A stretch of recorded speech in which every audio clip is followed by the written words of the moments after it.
예수님께서 마지막 가장 어려운 시간을 보낼 때에 예수님의 곁을 지켜준 사람은 다른 사람들이 아니었습니다.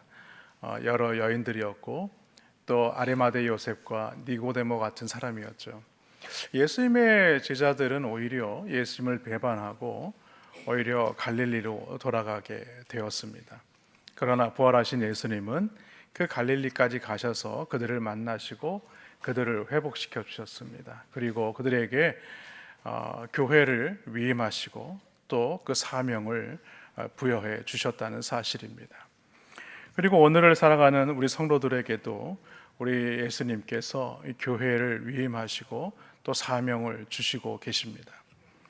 그래서 오늘은 예수님께서 이 땅의 교회와 성도들에게 위임하시고 사명을 주신 이유가 무엇인지 함께 말씀을 살펴보려고 합니다.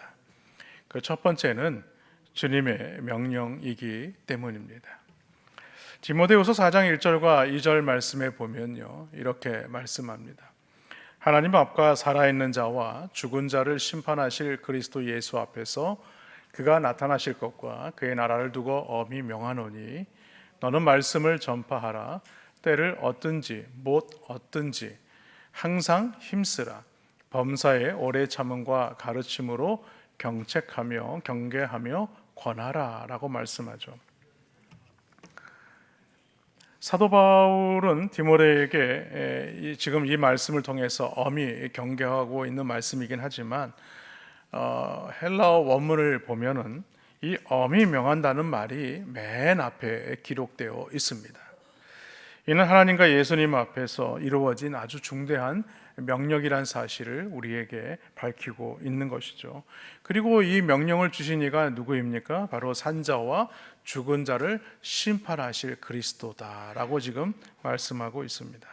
그리고 이 명령의 내용이 때를 얻든지 못 얻든지 항상 말씀을 전파해야 된다라고 말씀하고 있습니다. 그런데 사도 바울이 여기서 명령하는 것은 단순히 전도에 대한 사명을 말하는 것은 아닙니다. 오래 참음으로 가르침으로 또 경책하며 경계하며 권할 수 있어야 된다라는 말씀이죠. 이 경책이 무슨 말입니까? 잘못한 것을 지적하는 겁니다. 경계는 그 잘못에 대해서 책망하는 것이고요. 권한다는 것은 위로하고 권면하라는 것입니다. 그리고 이 일을 오래 참음과 가르침으로 해야 된다라고 말씀하죠. 왜냐하면 말세를 살아가는 사람들의 특징이 있기 때문입니다. 말세를 살아가는 사람들의 특징이 뭐냐면 자기를 많이 사랑합니다. 그래서 오직 자기 자신의 만족과 기쁨에만 관심을 가지고 살아가게 되죠. 살아가는 사람들이 자기를 사랑하지 않는 사람은 없을 겁니다만, 그러나 오늘날은 이 에고이즘, 자신에 대한 사랑이 아주 특심한 그런 사람들의 모습을 우리는 쉽게 볼 수가 있다는 것이죠. 그렇다 보니까 그들은 이 바른 교훈에 대해서는 관심이 없습니다. 자신이 자신을 기쁘게 해줄만 그런 이야기만 들으려 한다는 것이죠. 그래서 오늘 말씀에서 엄히 명한다라고 지금 말하고 있는 겁니다. 또한 고린도전서 9장 16절 말씀에 보면 내가 복음을 전할지라도 자랑할 것이 없음은 내가 부득불 할 일임이라. 만일 복음을 전하지 아니하면 내게 화가 있을 것이로다 라고 말씀합니다. 그러니까 사도 바울은 자신이 그렇게 복음을 전할지라도 자랑할 것이 없다라고 얘기를 하죠. 왜 그렇습니까? 이것은 내가 마음에 내키든지 그렇지 않든지에 상관없다는 거예요. 그것은 하나님께서 나에게 맡겨주신 일이기 때문에 내가 반드시 해야 될 일이다라는 것으로 지금 고백하고 있는 것입니다. 여러분, 만일 종이나 노예가 어떤 일을 할 때에 무슨 보상을 바라고 하지는 않습니다. 마찬가지로 오늘 우리가 주의 말씀을 붙들고 믿음으로 살아가는 사람들은 많은 사람들에게 뭔가 대접을 받으려고 어떤 일을 하는 것이 아니라는 거예요. 단지 우리가 이 복음을 전하여 많은 사람들로 하여금 복음을 듣고 그 복음을 통하여서 많은 사람들이 구원받는 것, 그 자체가 우리에게 상이 된다라고 지금 말하고 있는 겁니다. 그러므로 성도는요, 오늘만 보고 살아가서는 안 됩니다. 현재의 고난은 장차 우리가 받을 영광의 상급과 결코 비교할 수 없기 때문에 그렇습니다. 그러므로 우리는 마땅히 누려야 할 이 권리와 이익을 포기할 수 있어야 되고요. 영원한 하나님의 나라를 바라보면서 그 상을 우리가 놓치지 말아야 하는 것입니다. 에스겔서 33장 7절 말씀에 보면 파수꾼의 사명이 나오죠. 인자야, 내가 너를 이스라엘 족속의 파수꾼으로 삼음이 이와 같으니라. 그런즉 너는 내 입의 말을 듣고 나를 대신하여 그들에게 경고할지니라. 오늘 이 말씀에 보면요, 내 입의 말을 듣고 라고 얘기합니다. 오늘 말씀하시는 이가 누구입니까? 바로 우리 하나님이십니다.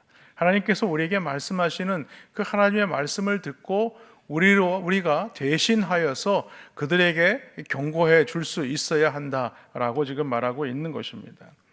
그러므로 우리는요, 에스겔처럼 하나님을 대신해서 죄인들에게 경고하는 파수꾼의 역할을 해야 하는 것입니다. 악인들에게 가서 그 길에서 떠나야 한다라고 경고해야 된다는 것이죠. 그리고 하나님의 심판의 날이 가까이 왔음을 말하면서 그들에게 경고의 나팔을 부를 수 있어야 한다라는 것입니다. 이처럼 파수꾼의 책임은요, 너무나도 중요한 것입니다. 만일 누군가가 구원받지 못하고 심판을 받게 된다면 그에 대한 책임은 파수꾼 아니면 파수꾼의 경고를 무시한 그 사람에게 있다는 것이죠. 심판의 책임을 심판자이신 하나님에게 우리는 물을 수가 없다는 것입니다. 그러면서 오늘 본문에 보니까 마태복음 28장 18절이 아주 대단히 중요한 역할을 하고 있는 것을 알 수가 있습니다. 예수께서 나와 말씀하여 이르시되 하늘과 땅의 모든 권세를 내게 주셨느니 라고 말하고 있어요. 여러분, 하늘과 땅의 모든 권세를 주신 이가 누구입니까? 바로 우리 하나님이십니다. 예수님이 이 땅에 오신 이유와 같아요. 그 요한복음 10장 10절에 보면 이렇게 말씀합니다.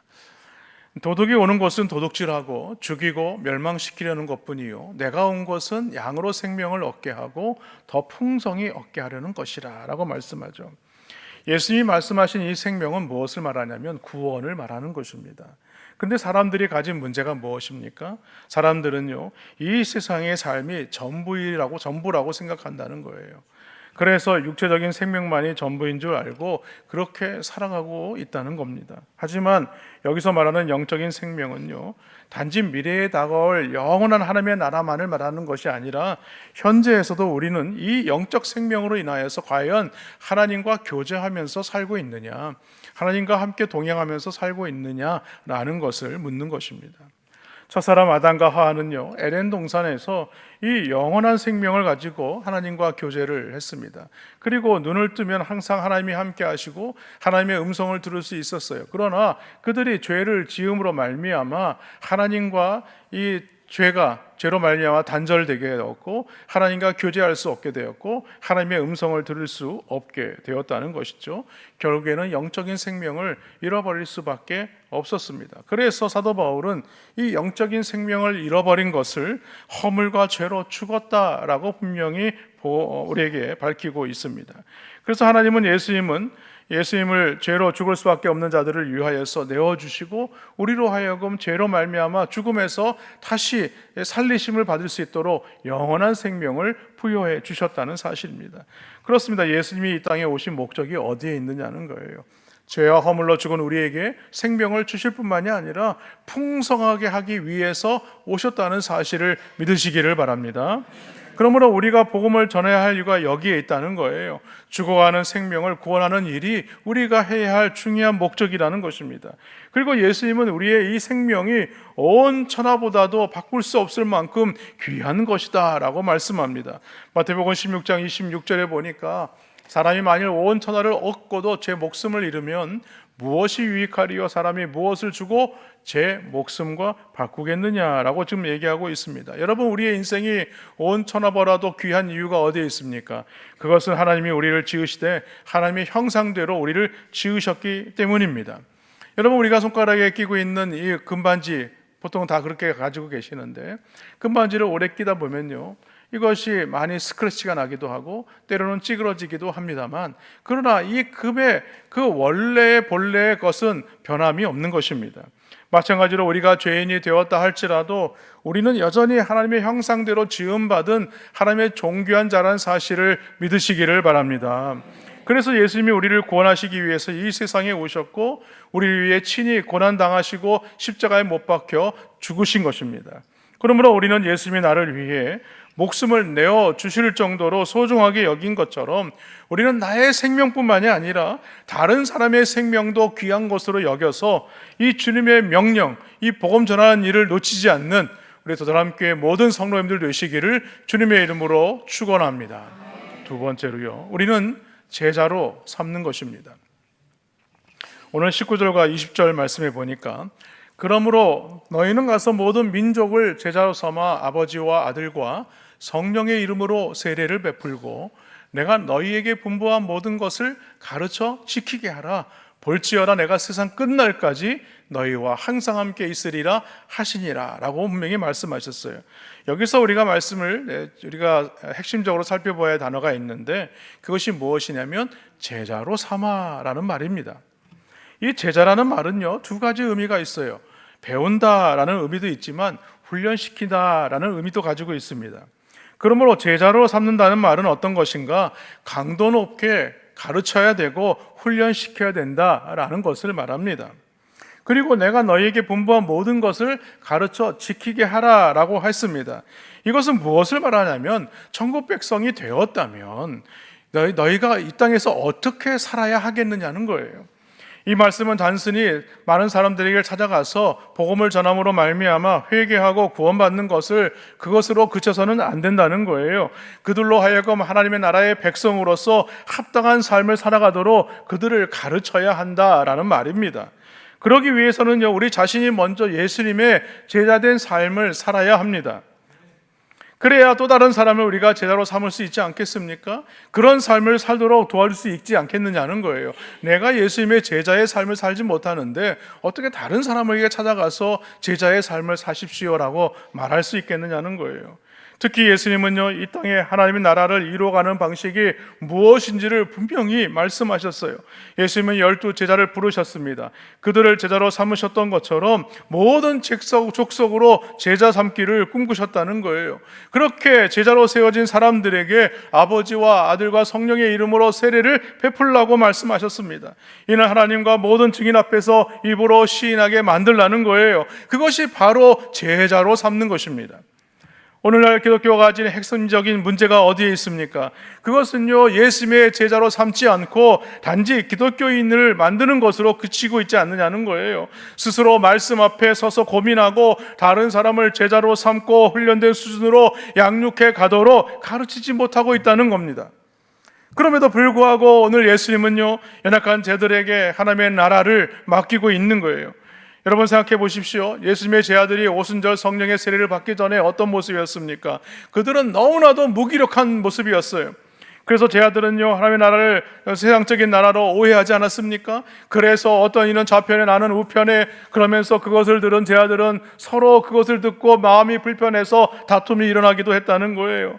그래서 그들은요, 이 땅의 나라가 하나님의 나라라고 생각했던 거예요. 옛날 다윗의 시대와 같은 그 영화로운 그 나라가 회복되기를 원했다는 거예요. 다시 말해서 제자들의 관심은 어디에 있느냐? 여전히 세상 나라이고 세상 일이라는 겁니다. 오늘 우리들의 일차적인 관심도 역시 제자들과 같지 않느냐는 거예요. 무엇을 먹을까? 무엇을 입을까? 우리가 여기에 관심을 두어서는 안 된다는 거예요. 예수님의 관심은요, 어디에 있느냐? 바로 하나님의 나라란 사실입니다. 그 나라가 확장되는 것이 바로 하나님의 뜻이고 하나님께서 기뻐하시는 이런 사실을 믿으시기를 바랍니다. 그렇다면 오늘 우리도 일차적인 관심을 어디에 두어야 되느냐? 하나님 나라에 두어야 하는 것입니다. 그것이 바로 제자들이 받았던 사명이고 동일하게 오늘 우리에게 주어진 사명이란 사실입니다. 이를 위해서 우리는 무엇보다도요, 중요한 것이 있습니다. 오늘 제자들이 오순절 성령의 세례를 받은 것처럼 오늘도 우리가 성령의 임재를 경험하여서 증인의 삶을 살아가는 것입니다. 사도행전 1장 8절 말씀 보니까 오직 성령이 너에게 임하시면 너희가 권능을 받고 예루살렘과 온 유대와 사마리아와 땅끝까지 이르러 내 증인이 되리라 하시니라 라고 말씀하고 있지 않습니까? 그렇습니다. 하나님 나라는요, 성령의 충만함을 받고 성령의 임재함을 경험할 때에 증인된 삶을 살 수가 있게 되는 것입니다. 여러분, 증인이 무엇입니까? 자신이 보고 들은 것을 그대로 증언하는 사람이 증인입니다. 보지도 못한 것을 말하거나 또 혹은 본대로 말하지 않는다면 결코 그 사람은 증인이 될 수가 없는 것입니다. 우리는 우리가 믿고 경험한 대로 주님의 가르침과 삶을 사람들에게 나타내고 그것을 드러내야 하는 것입니다. 이렇게 증인된 삶을 사는 것이야말로 우리가 먼저 이 땅에서 하나님의 나라를 사는 것이고 이 땅에서 하나님의 나라를 확장하는 일이란 사실을 믿으시기를 바랍니다. 초대교회 성도들은요, 증인의 사명을 감당하고자 전도에 힘을 쏟았습니다. 그야말로 목숨을 걸고 전도에 매진했다는 사실이죠. 그래서 우리가 잘 알고 있는 이 증인이란 말과 순교자라는 말이요, 동일한 단어로 쓰여집니다. 그러니까 증인이란 말은 순교를 각오하는 자가 되어야 된다는 말이에요. 실제로 초대교회 성도들은 어떤 일이 있었습니까? 그들은요, 많은 핍박을 받아야 했습니다. 도망을 다녀야 했습니다. 그래서 예수 믿는다는 그 이유 하나만으로 잡혔을 때에 그들은 경기장에서 많은 맹수들에게 물려 죽을 수밖에 없었고, 또는 산채로 화형을 당할 정도로 많은 어려움을 당할 수밖에 없었다는 거예요. 그러나 그들이 목숨을 아끼지 않고 담대히 주의 복음을 전파했을 때에 어떤 일이 일어나게 됐습니까? 그 로마 제국이 기독교를 공인하는 놀라운 일들이 일어나게 된 것입니다. 이처럼 지나간 역사 속에서 이 복음의 강력한 역사가 나타난 시대를 살펴보면 이 중요한 한 가지 공통점이 있습니다. 그것은 무엇이냐? 그 시대를 살아가는 그리스도인들에게 최우선의 과제가 무엇이냐? 바로 전도였다는 사실이에요. 여러분, 우리가 전도하지 않고 가만히 있으면 누가 알아서 우리 교회에 나오겠지, 이렇게 생각해서는 안 된다는 거예요. 여러분, 그러므로 증인된 삶이란 무엇이냐? 우리의 우선순위의 삶에서 가장 중요한 것은 바로 증인의 삶을 살아내는 것입니다. 그리고 우리가 이 복음의 증인된 사명을 잘 감당하고자 한다면 어떻게 해야 되느냐? 성령의 충만함을 받아야 한다는 사실이죠. 오늘 우리에게도 성령님의 은혜가 절대적으로 필요하다는 사실을 믿으시길 바랍니다. 왜냐하면 성령님은요, 우리를 거듭나게 하시기 때문에 그렇습니다. 성령님이 아니고서는 누구든지 예수님을 주라고 할 수 없다고 말씀했습니다. 성령님이 아니고서는 우리는 증인의 삶을 살아낼 수가 없는 것입니다. 이처럼 복음 전도는요, 성령님이 아니고서는 감당할 수가 없게 되는 거예요. 여러분, 우리가 어릴 때 많이 가지고 놀았던 연이 있어요. 연은요, 바람이 불면 쉽게 높이 하늘로 올라가게 됩니다. 그런데 여러분 생각해 보십시오. 바람이 없을 때 어떻게 합니까? 그것을 들고 막 달려가야 그나마 연이 좀 올라가죠. 그런데 달려가다가 딱 멈추면 어떻게 됩니까? 올라가려던 연이 그냥 바닥으로 곤두박질 칠 수밖에 없는 거예요. 여러분, 전도도 마찬가지입니다. 우리의 의지와 결심으로만 전도한다면 우리는요, 자기의 힘으로 이 전도를 감당할 수 없게 되는 거예요. 오히려 본인이 더 상처 입게 되고 본인이 더 힘들게 되고, 내가 다음부터는 전도하나 봐라, 이렇게 생각할 수밖에 없는 거예요. 여러분, 전도는요, 내 힘과 내 능력으로 결코 할 수 없는 것이 전도입니다. 그러므로 우리는 전도하기에 앞서서 오순절 성령의 역사를 받았던 그 제자들처럼 우리도 성령의 임하심을, 성령을 경험해야 하는 것입니다. 사도 바울은 에베소서 5장 18절 말씀에 술 취하지 말라, 이는 방탕한 것이 오직 성령으로 충만함을 받으라 했습니다. 여러분, 술에 취하면 어떤 일이 일어나게 됩니까? 술에 지배를 받게 되죠. 그래서 낭비하는 인생을 살 수밖에 없습니다. 그러나 성령님으로 충만하게 되면 어떻게 됩니까? 하나님께 범사에 감사하고 찬송하게 되는 겁니다. 주의 뜻을 이해하게 되고요, 세월을 아끼며 살 수밖에 없는 거예요. 내가 성령 충만 받으면 전도할 수밖에 없다는 거예요. 우리는 마음의 문을 활짝 열고 그러므로 성령님을 우리가 모셔드려야 하는 것입니다. 우리의 마음이 성령의 전이 되어야 하는 것이죠. 성령님을 모시는 예배 처소가 되어야 하는 것입니다. 그리고 날마다 우리 안에 계시는 그 성령님과 교제하는 삶을 살아야 돼요. 성령님의 지시를 받는 삶을 살아야 돼요. 성령님의 인도를 따라서 순종하는 삶을 살아야 하는 것입니다. 그러지 않는데 전도하라 그러니까 얼마나 힘들겠어요. 그리고 그 명령이 지금 우리에게도 동일하게 내려졌다는 사실을 여러분 믿으시기를 바랍니다. 그러므로 우리는요, 주의 말씀을 붙들고 하나님의 말씀에 이 사명을 감당하기 위하여 성령의 충만을 받고 그 성령의 충만함으로 말미암아 내가 주님 앞에 먼저 제자의 삶을 살고 나로 말미암아 다른 이들에게도 이 제자의 삶을 살아갈 수 있는 귀한 복음의 직인 되시기를 주님의 이름으로 간절히 축원합니다. 마지막으로요, 우리는 가든지 보내든지 해야 합니다. 사도 바울은 예수님의 명령을 따라서 세 차례 전도 여행을 떠나지 않습니까? 때로는요, 전도 여행 중에 박해와 핍박도 당하기도 했었고, 돌에 맞아 죽은 줄 알고 성 밖에다 버림을 받기도 했었습니다. 그리고 매도 얼마나 많이 맞았는지 몰라요. 배가 파손할 정도로 죽음의 위기에도 몰리기도 했었고요. 옥에 갇혀서 그 옥에서 왜 하나님을 복음을 전하다가 옥에 갇히는 그런 불평할 수 있는 자리도 있을 수 있었어요. 그러나 그렇게 하지 않았어요. 복음을 전하는 일이 자신에게 얼마나 이게 중요한 것인가를 알았어요. 왜냐하면 이 복음을 전하는 일은 하나님이 기뻐하시는 일이라는 사실을 그가 확신했기 때문에 그렇습니다. 디모데전서 2장 4절 말씀해 보니까 하나님은 모든 사람이 구원을 받으며 진리를 아는 데에 이르기를 원하시느니라 라고 말씀합니다. 여러분, 하나님의 큰 소원이 무엇입니까? 모든 사람이 구원을 받는 거예요. 하나님이 기뻐하시는 것이 무엇입니까? 모든 사람이 구원을 받는 겁니다. 그렇기 때문에 예수님은요, 이 땅에 오셔서 두루 다니시며 복음을 전하신 거예요. 그리고 그 제 아들을 부르셔서 복음을 전하도록 그 고난을 위임하셨던 것입니다. 마가복음 16장 15절에 보십시오. 또 이르시되 너희는 온 천하에 다니며 만민에게 복음을 전파하라 라고 말하고 있습니다. 여러분, 이 온 천하는 어떤 곳입니까? 온 천하 그러면 우리가 피상적으로 아주 먼 곳으로만 생각합니다만 이것은요, 어느 곳을 다 말하는 것입니다. 지금 우리가 살고 있는 곳, 내가 일하고 있는 곳, 내가 사업하고 있는 곳, 내가 삶의 터전을 삼고 있는 곳, 모든 곳이 바로 온 천하예요. 또한 예수님의 전도 명령에서 만민이라고 알고 있지 않습니까? 이 만민이라는 것은요, 모든 민족과 율법과 족속 이렇게 표현할 수 있지만 가깝게는요, 내 주위에 있는 모든 사람들이에요. 내가 아는 사람뿐만이 아니라 내가 모르는 사람에게도 찾아가는 거예요. 여러분, 우리가 전도하다 보면요, 문득 성령님께서 우리에게 음성을 들려주십니다. 뭐 어떤 음성이냐? 저 사람에 가서 복음을 전해라. 이런 일이 있었어요. 이런 이야기가 있습니다. 어떤 집사님이 복음을 전하는데 아파트에 가서 이 집의 초인종을 눌러라 그러는 거예요. 그래서 왜 이 집의 초인종을 눌러라서 초인종 잘못 누르면 큰일 나겠죠. 그런데 계속 눌렀어요. 근데 어떤 사람이 갑자기 문을 펄컥 열면서 화를 내면서 왜 남의 집의 초인종을 이렇게 막 누르냐? 잠깐 제가 말씀을 좀 드릴 것이 있어서 그냥 화가 나니까 문을 쾅 닫고 다시 들어갔어요. 그래서 그냥 저 사람은 예수 안 믿을 것 같아 하고 돌이켜서 가려고 그러는데 다시 성령님께서 그 마음을 두들기시면서 저 집에 초인종을 누르고 저 사람에게 복음을 전해라 라는 것이었어요. 그래서 그 집사님은 다시 그 집으로 돌아가서 그 집의 초인종을 누르기 시작했습니다. 이번에도 한참 동안 안 나오다가 문을 펄컥 열면서 그 사람이 막 화를 내면서 뭐라고 할 때 이 지사님은 웃으면서 예수 믿으세요, 예수 믿고 구원 받으세요 라고 하면서 전도지를 하나 주었다고 합니다. 그리고 나서 어떤 일이 일어났느냐, 얼마 뒤에 그 전도했던 사람이 이 지사님에게 찾아온 거예요.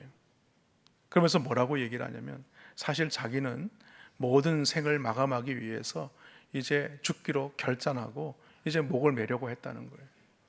그런데 자꾸만 밖에서 누가 초인종을 저렇게 막 눌러대니까 저 사람이 누구인지 얼굴이나 한번 보자 해서 문을 열어준 거였는데 그때 받은 그 전도지를 읽으면서 내가 예수님을 만났다는 거예요. 여러분, 우리가 복음을 전하다 보면요, 문득문득 전도 대상자들이 생겨나요. 마트에 가서 저 사람에게 복음을 전해야겠다. 식당에 가서 식당 주인에게 복음을 전해야겠다.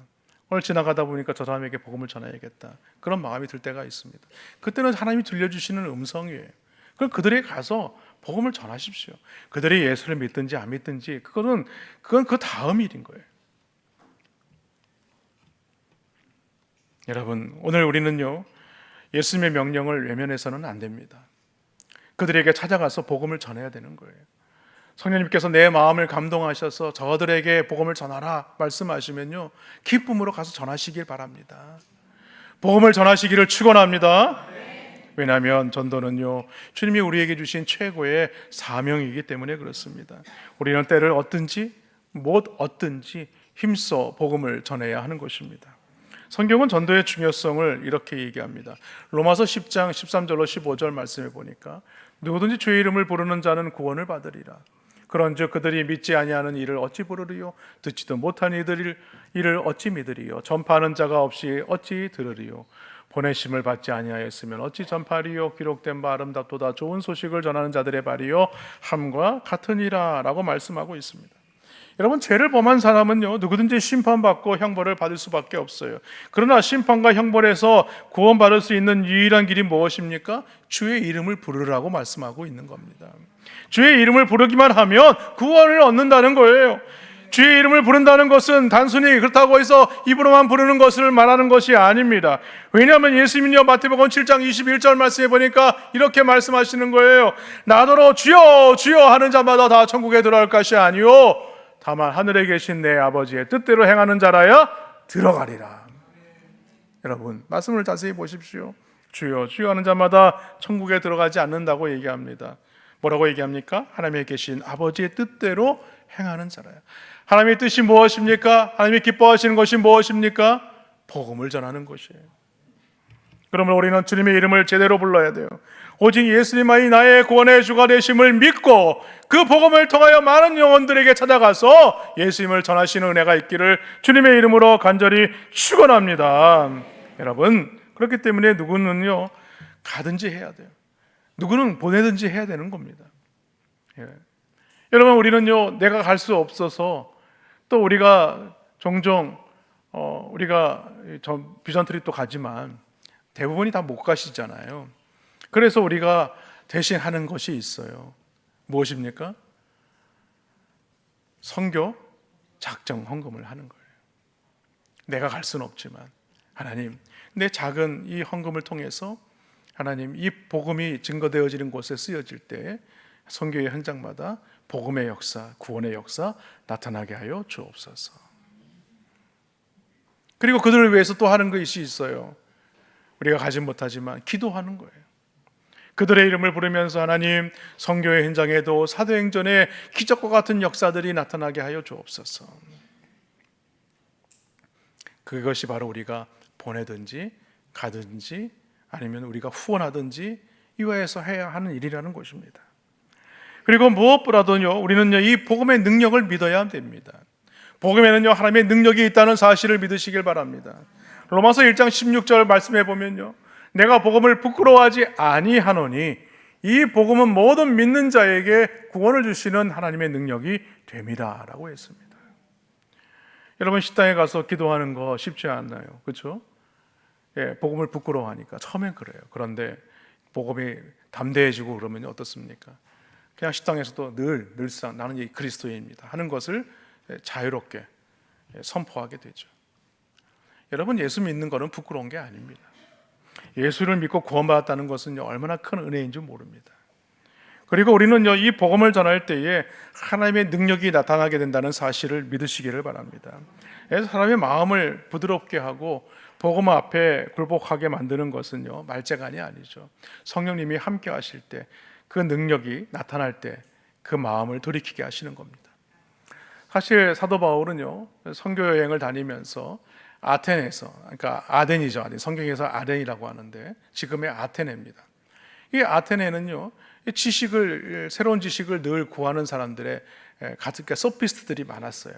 그래가지고 사도 바울도 나름 지식인 아닙니까? 그래서 그 사람들에게 새로운 지식을 전하기 위해서 변론을 하게 되죠. 그런데 이 사도 바울이 전한 이 복음은요 그 사람들에게 받아들여질 수가 없었던 모양입니다. 왜냐하면 어떻게 신이 어떻게 육신을 입고 이 땅에 오고 어떻게 죄인을 대신해서 십자가에 못 박혀 죽을 수가 있느냐는 거예요. 그래서 복음을 전하여라고 했지만 아덴에서는요 개척교회를 세울 수가 없었어요. 결국에는 좌절한 나머지 고린도에 와서 거기서 고린도 교회를 세우게 되지 않습니까?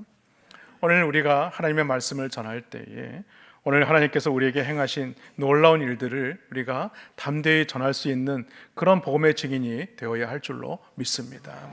바라기는 우리가 이 복음을 전할 때에 성령의 권능을 받으시기를 바랍니다. 기도의 능력을 받아서 복음을 전할 수 있기를 간절히 소망합니다. 오순절 성령의 충만을 받았던 제 아들이 어떤 일이 일어나게 되었습니까? 베드로의 설교를 듣고 3천 명이 예수님을 믿게 되었고, 제 아들은 부흥의 운동을 일으키는 주역들이 될 수 있었다는 거예요. 복음을 전할 때마다 그 표적으로 죽은 자들이 살아났고, 병든 자들이 고침을 받게 되었고, 갇힌 자들이 풀림을 받는, 해방을 받는 놀라운 역사들이 일어나게 되었다는 사실입니다. 그러므로 우리는 내가 직접 가든지 다른 사람을 보내든지 아니면 기도하든지 후원하든지 하나님 앞에 믿음으로 이 사명을 감당하고 동참하시는 귀한 은혜가 있기를 주님의 이름으로 간절히 축원합니다. 그래서 오늘 우리에게 얼마 남지 않은 이 시간들을 허비하지 마시고 기회 있을 때마다 복음을 전하시고, 이 한 주간 또 우리 주보에도 우리 기도의 순서들이 있지 않았습니까? 기도의 순서 놓치지 마시고 마지막까지 우리 그들의 이름을 부르면서 기도하시기 바랍니다. 그리고 찾아가시기 바랍니다.